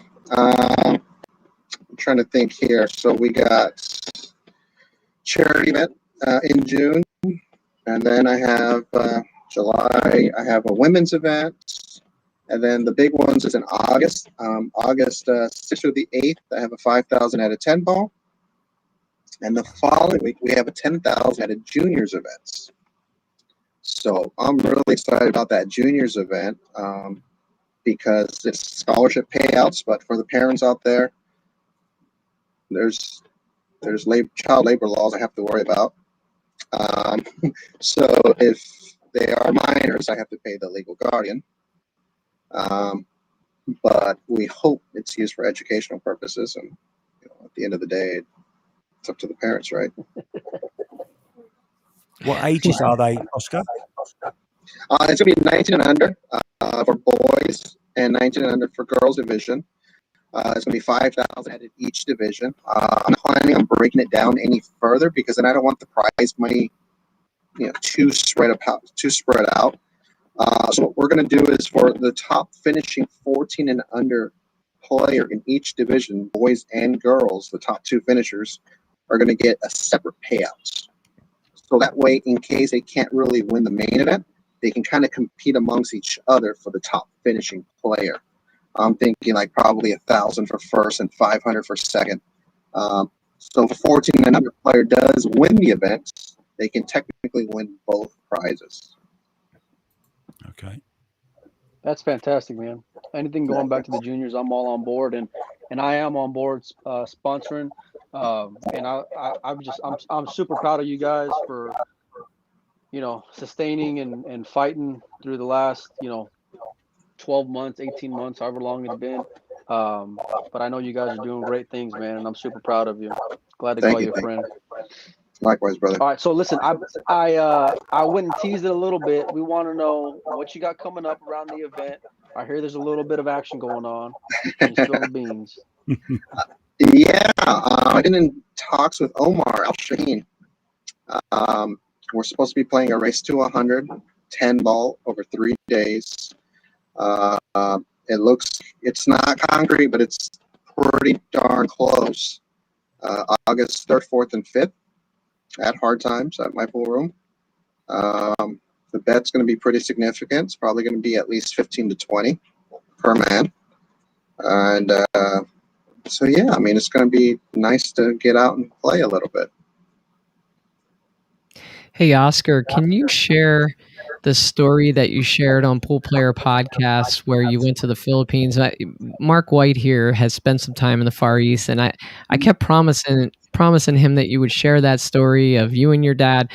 Maybe you'll remember, you'll pick it up right where I leave off. You and your dad get there. Your dad's like, do you want to get some rest? And you're like, heck no, let's go gamble. Do you remember that story? Can you tell that story? Yeah, we were at a One Side Cafe, which I'm sure Marcus was familiar with back in the day. And sure enough, I get there and I get in the game. And so my friend's like telling me, like, hey, we got an amateur here to play you. Of course, I already know it's a bunch of BS. There's no amateur out there that's going to be playing me for a large chunk of change. So anyways, first set we play for I think 500 US, and it goes hill. I play real good, and I told my dad, I'm stealing. This guy cannot beat me. He plays terrible position. He can't beat me. So my dad said, well, raise the bet. Start over and raise the bet. I'm like, all right. So you guys want to bet 2,000 or something? I'm getting all brave. Of course, the snap called me right away. And race to 18 we were playing, and he had me 17 to 2. I mean, the guy just played perfect the next set. And I end up making 17-16, and the ball skids on me, and he beats me. And whatever, I pay off, and I'm like, Dad, I still don't think the guy should beat me. And the next day, it's like clockwork. Shane Van Boning comes into town. And this was before Shane was Shane, of course. But still, Shane was obviously a better player than me at the time. And this kid, this amateur, they called him, robbed Shane for like $5,000 even. And my dad taps me on the shoulder and he says, I thought you said you were stealing. It was Carlo Beato. That's who it was. It was Carlo. And I was like, well, my bad. Oh, I love that story. A lot of good eye, times. buddy. That's good eye, right? I pick them good. Yeah. Do you know he was the first person I ever commentated on, Carlo Biardo, in Bangkok. He came over. He was there for the Chinese 8-ball, and he beat Stuart Petman. I don't know whether you know Stuart Petman. Yeah, I know Stuart. Yeah. He beat Stuart in the final, Carlo Biardo, and that was my first ever commentary. So yeah, great player, isn't he? Oh, it's unreal. I mean, he's a monster. Can you just tell us a little bit more about your pool hall? We saw a little picture there of all the flags hanging up and that. What, how many tables have you got? What? Yeah, there we go. Yeah, we're located in Sacramento, California. Hard Times has been here for 23 years. I bought it. My wife and I bought it in April of 2019, and we had 33 tables. We took out 2 tables, I believe, right, Desiree? 1 table. We took out 1 table for COVID-friendly, spacing. But yeah, we have 32 tables, beer and wine. We have food. We have a billiard supply. We have a lot of moving parts here. It's quite a big endeavor. Like when we bought this place, I had dreams of going to pool tournaments all over the world, looking at my bank account grow every day. Playing pool tournaments and hanging out with my family, but that's all it was a dream. It's not quite like that. Yeah, we have a saying in the UK: if you want to make £1 million in a pool hall, start with 2. Yeah, it's a lot of work. I mean, obviously, I'm very blessed to be in the business that I love. I'm in the industry that I'm passionate about. So when I come to work, it really isn't work. Yeah. But business is good. I cannot complain. I've been blessed with great employees and great landlords. People have been around us. Obviously, my wife has been unbelievable from day one. She was born for this, and there's no way I would have done it alone. I just can't. She's just I need help. Does she play too? She plays a little bit, but she doesn't like. She likes to stay behind the scenes. Like if I were to win the world championship, she would never take a photo with me. Really? She's Speaking of, aren't you going? Aren't you guys going? We are going to the World Championships in London. We leave June 3rd. Nice little getaway. Leave the kids at home with grandma and grandpa, and it'll be a good time. Maybe you can meet. Yeah, maybe you can meet Mark for a cup of tea. Yeah, absolutely, Mark. Cup of coffee, you got it. Go to the bar, Mark. Oscar will be there. I'll be serving, right? Well, I'll tell you what, we've both got super dry shirts on, so we better be. You can't see mine because it's embossed one. But Super anyway, dry. we're both dressed. We'll have to call each other to make sure we're not wearing the same shirts. All right, you got it. Hey, Oscar, this is a live show, and we asked some folks earlier if they had some questions for you. And by the way, if you're still in here, if you have questions for Oscar, go ahead and shoot them in here. I'm sure he'd be willing to answer them. But Tyler William had a question. He wants to know who would be your dream matchup to host at Hard Times for like a gambling match. Ooh, that's a good question. Yeah, it is. I thought so too. I think for one pocket, my dream matchup would probably be like a firepower show. It'd be like a Tony Chohan versus Corey duel. It's just something where sparks are going to fly. There's not going to be an up-table game. That would be an ideal matchup. And regarding 10 ball, I think everybody wants to see it. It's going to be Shane versus Joshua Filler. Filler and Shane are just, they're the hottest players in the world right now. Two of the hottest players in the world, I should say. And it's not going to be many safety battles. It's going to be kind of fun to watch. Let's make it happen. I would love to. I wish I had the money for it. It's different for, like, I've had a couple people approach me, and it's, I'm in a different position because we don't sell hard liquor. We sell beer and wine. So for me to, like, say, add a substantial amount of money, for me to even come close to recovering it, it's going to be kind of hard. Unless I had hard liquor, then I'd be in action all the time. Yeah, can we talk about that? Because you have these events coming up, and there's quite a few, quite a good bit of added money in these events. From a player standpoint and a fan standpoint, we're always thinking, well, this room should host an event and add 2,500. It's easy for us to tell rooms what they should add, but Right. take us through it from an owner's perspective. If you're going to add 3,000 to a tournament, what does that mean to your bottom line? How does that work? It's difficult. It really is difficult. So if you look at my calendar, most of the dates are scheduled among the summer months and the same time as the California State Fair.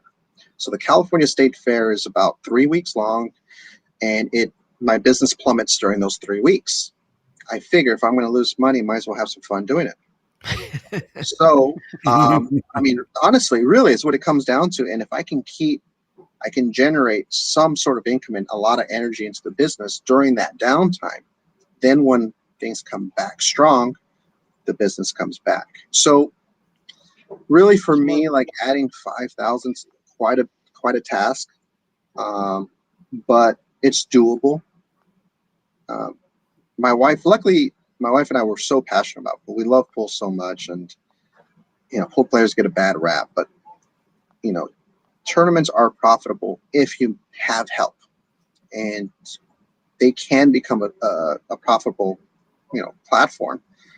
I think people just right away are kind of like with pool players, they just have that stigma. They don't spend money, and in some aspect they don't.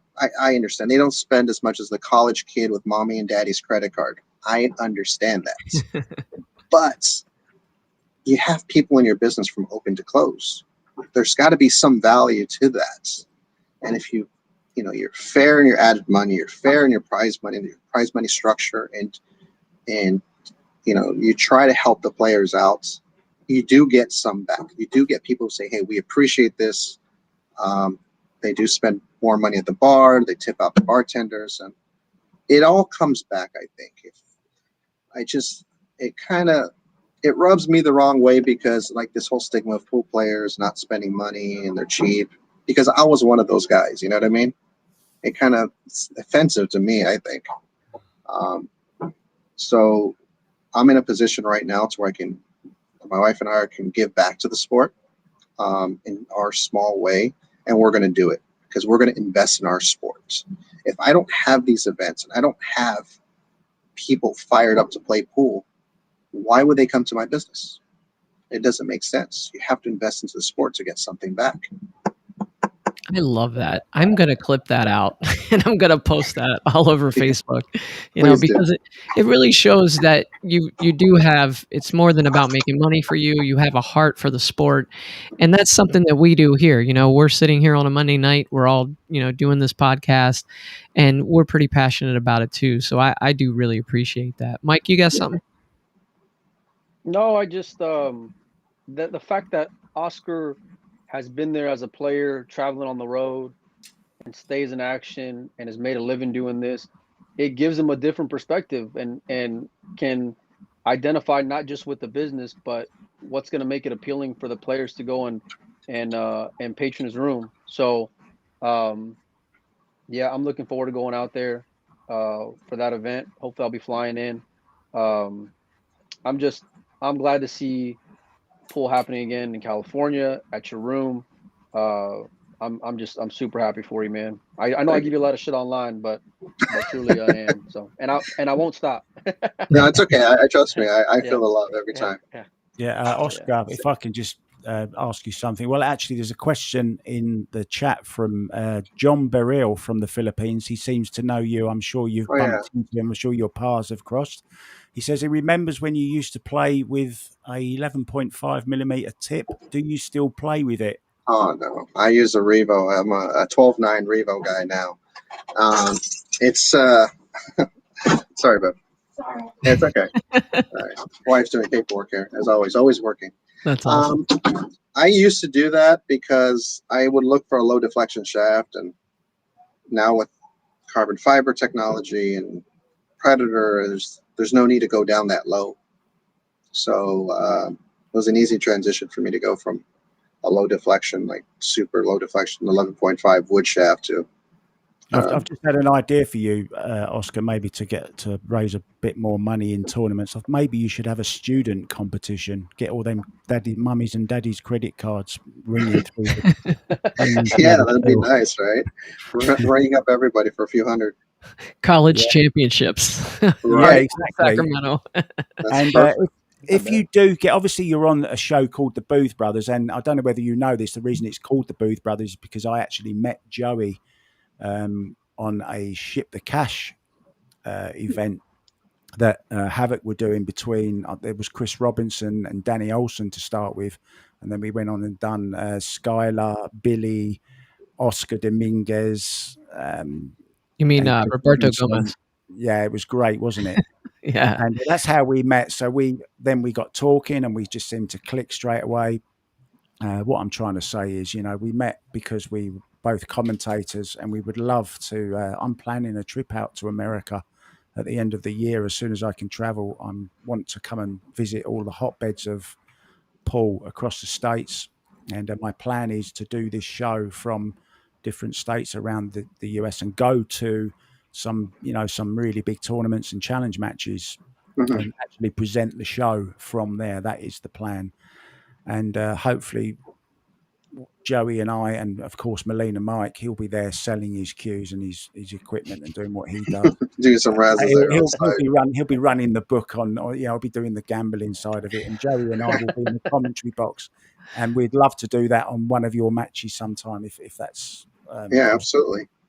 And I was watching the Booth Brothers last week, and I got a little catch up with the little Mika interview. Great job.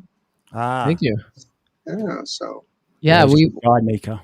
We avoided the uncomfortable questions about him against you, because you pretty much made pretty quick work of him. Well, I realized, I didn't make it public because obviously, I respect Mika's privacy. He did get COVID beforehand. He wasn't too thrilled with me because I didn't let him inside my building without a negative test. I told him, I said, it's a liability on my part because I knowingly allowed you into my building. And if word gets out, then I'll talk to my insurance guy, and he says, you need a negative test. I said, I need a negative test. We can't play until you have a negative test. It's very simple. Yeah. So we played on a Friday, I believe, and he got tested negative on Thursday. So that late start that we had on Friday, it had nothing to do with him coming on late on time. It was all about the COVID test. Oh, wow. So I said, I'll let you relax, hit balls, and take your time. I'm not trying to rush you. It wasn't a move. So he really was in the right state of mind, I think. I don't think I got his best game. So I think that kind of contributed to, him losing 2 straight sets. I kind of felt like it probably would have gone to 3. I don't know. I felt like I probably would have won, but I think he should have beat me at least 1 set, to be honest.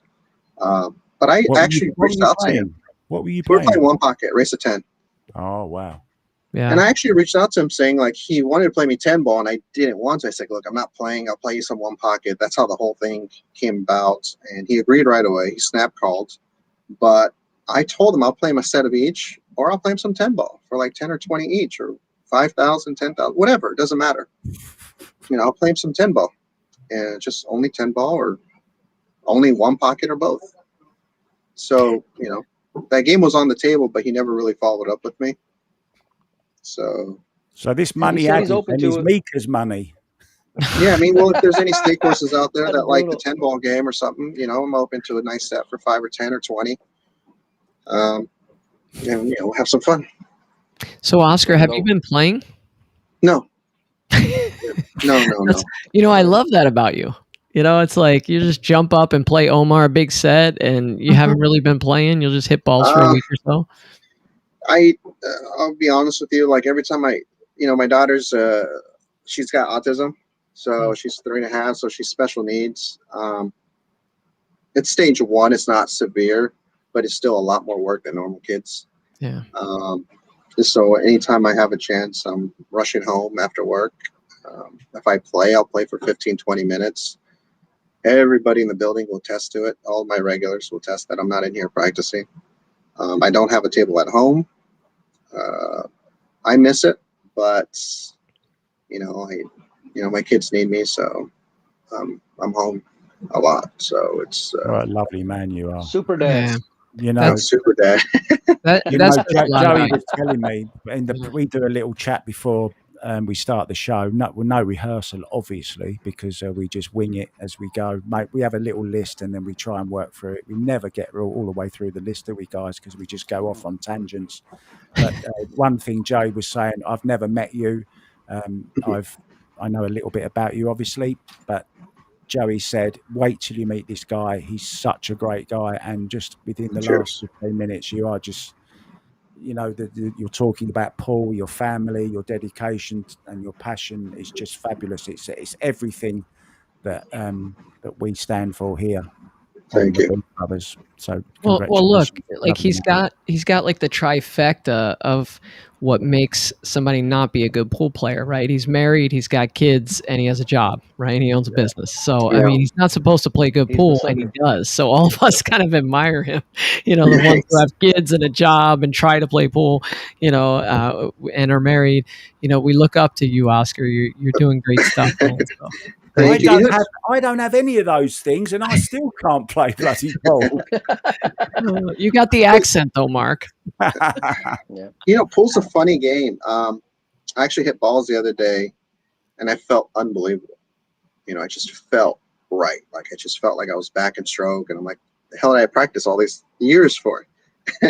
But I think it's got to do with so much of my mental health. Like, how do I say this without sounding arrogant?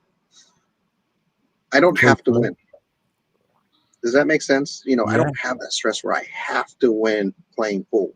That stress where I got to find my next score, to keep making income because, the pool player income, we live like a prince or we live like a pauper. So we're that constant, foot in your throat and you're blowing 5s and 10s and you're winning 20s and losing, another 30 and that high stress life, it just wears on you. It ages you. Here I'm not going to get rich, but I'm comfortable. I'm paying my bills. I swipe my debit card at a nice dinner, and I don't really worry about it. I've never really felt that way before. It's different.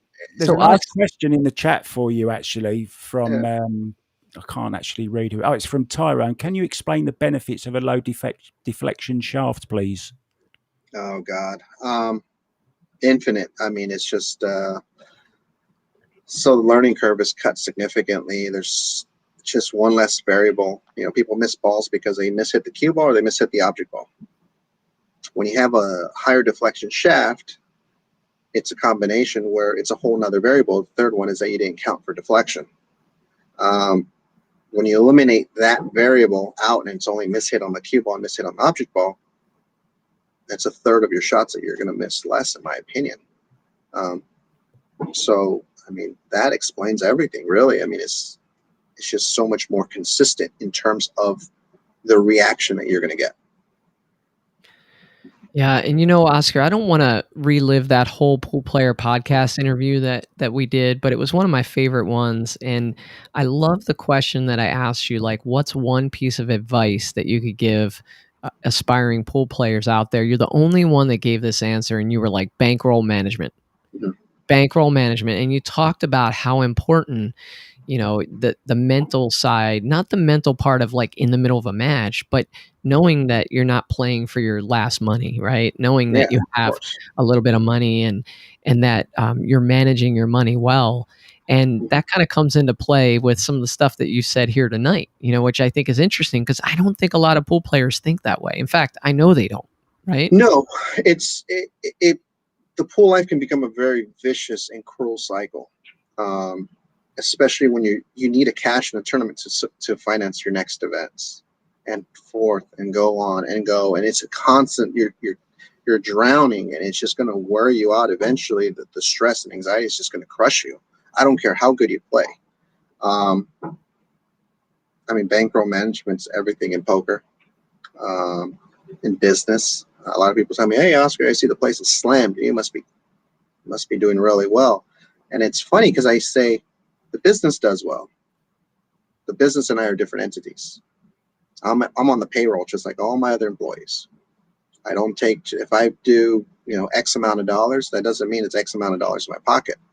I protect the business, always protect the business, so that whenever COVID hit, 8 months closed, I survived. I withstood a lot of hits because I had an influx of cash in the business. Mm-hmm. So now that I'm coming back after COVID, all those principles that my wife and I had is strengthened even more. Now I pay myself even less to make sure that the business is protected. And pool players need to realize that if they make a $10,000 score, that doesn't mean they blow $6,000 at the casino or $5,000, because you don't know when you're going to make that score again. I don't know if I'm going to have a bad Friday night the next week or a bad weekend, or I'm in the negative, because obviously in the business you can lose money very, very quickly, very fast. Never in a million years did I think my wife and I would be writing $10,000 checks. Like nothing. $5,000 is nothing in business. And that was kind of like a big adjustment for me, because if I made a $5,000 score, I mean, I'm good for a month. In California, I pay my rent, I got my bills covered, I'm good. Here, 5,000 is nothing. It's not even a week's payroll. It's a joke. So it's different. You start learning and you start adapting. You become, I guess, experienced. It's a good teacher. Wise man, huh? Very Definitely. wise man. For sure. Wow, more than just that. Are you sure you're a pool player? I used to be. You sound very wise. Hey, just out of curiosity, was that something that was kind of passed down from your dad about bankroll management? No, my dad's horrible. Oh, my dad's the worst bankroll management person in the world. My dad fires it all off. He doesn't care. Honestly, it was probably my wife, because she doesn't come from the gambling background. Got it. She's kind of more level-headed. She's more like, she knows the value of a dollar. Me, I was always a little reckless, but I smartened up, especially when I had kids. Probably, I was formally educated, and I never used my education, but it is what it is. I don't know. I just when you start realizing certain patterns, and you don't want to be like everybody else, you want to do better, and you realize that you're only as strong as your capital. You need capital in business, so you just got to build it as much as you can. I set you up for that question because you already told me that your dad had you double the bet against Carlo in the Philippines. Oh, yeah, That's what I was remembering. Oh, my dad's the worst. Oh my God. Anyways, any funny stories of dad? Yeah. Yeah, it was Philippines.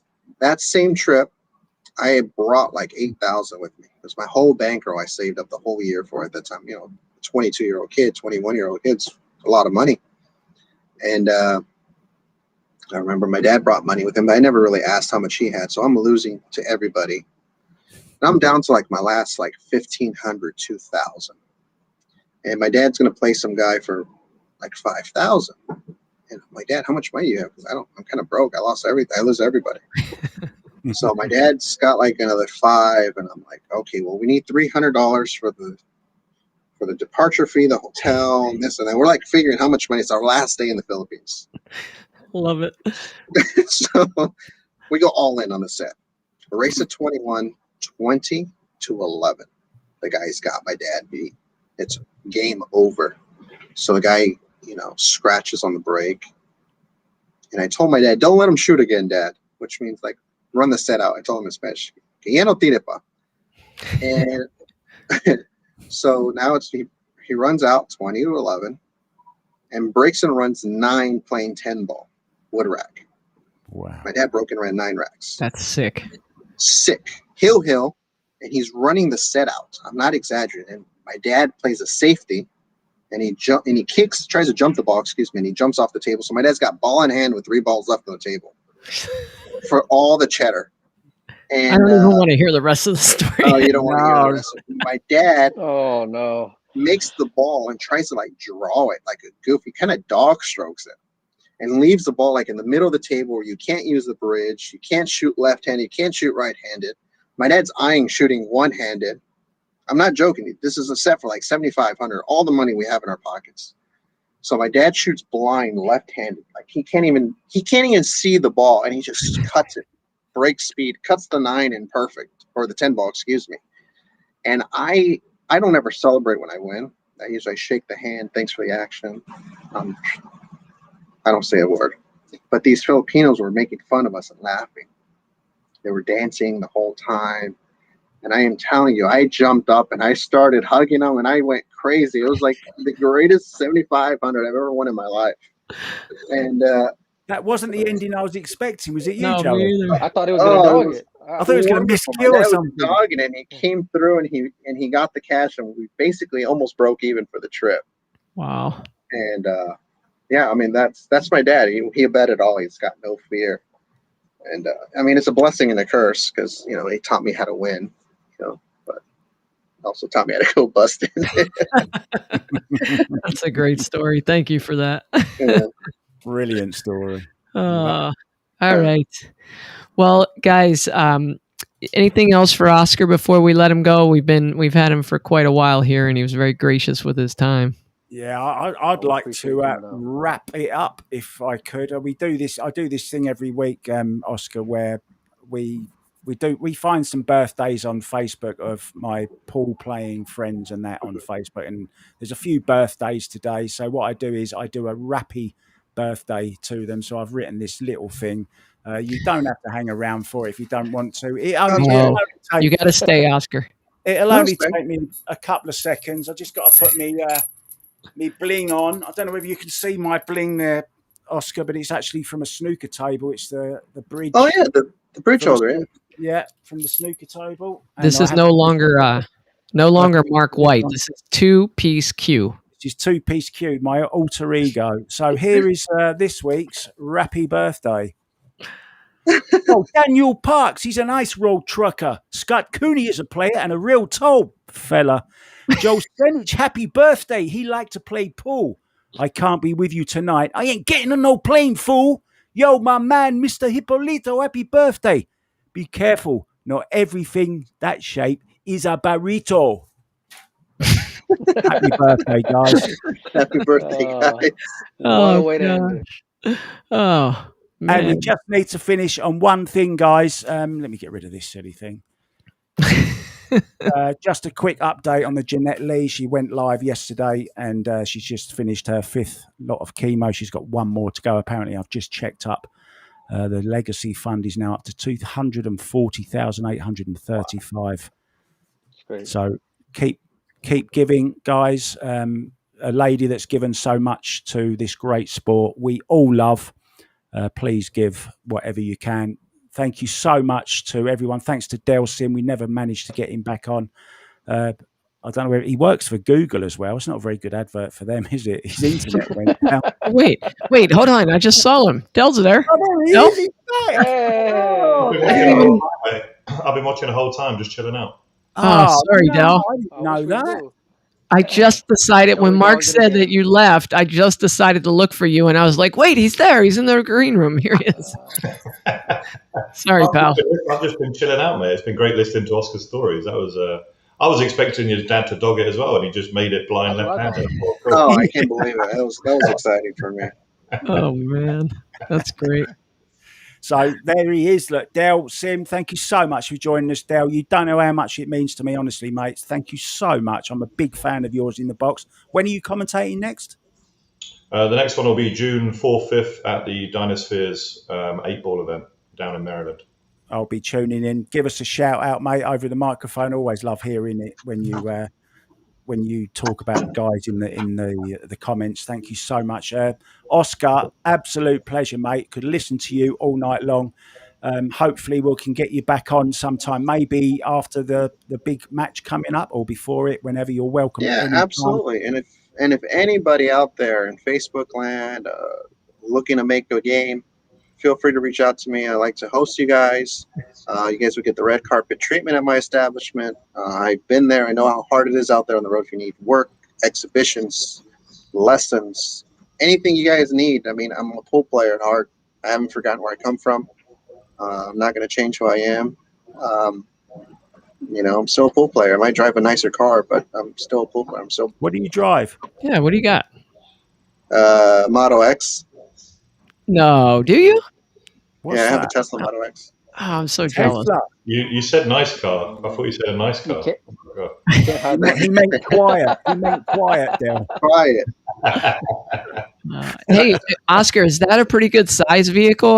Like they kind of pitch it like it's a SUV or something. Yeah, it's a great car. That one, I use my. We have a 2020 Volvo XC90, the big Volvo SUV. Yeah. That's the one that we have the kids in most of the time. But the Tesla's great for me to go back and forth to work from my house. No gas, especially here in California. Yeah, the gas prices out there will kill you. Yeah, I'm paying like $4.50 a gallon. Well, look, Mike. We've had a bunch of top blokes in here tonight, and all of a sudden we've turned into Top Gear. Carry on. Well, Oscar, Mike's talking about going out there this summer, so maybe I'll jump on a plane with him and head out there. Yeah, there's going to be a lot of action. Tommy Medina's coming out. There's going to be the Roofers playing. $2,000 a set, $5,000 a set. He just won like $15,000 3 days ago. I mean, there's a lot of action coming up. So, action brings action. Awesome. Cheers, guys. Great time. Anyone else want to say anything? No. Thanks very much. Join us next week. Not sure when it will be. I think it might be Wednesday next week, actually, because Joey's off on his holidays. Make sure you get that Factor 50 on. You're looking a bit red already, and get them bloody headphones off. See you next week. Take care. Have a great week. Enjoy the final tomorrow of the World Pool Masters. See you guys. Thanks, Oscar.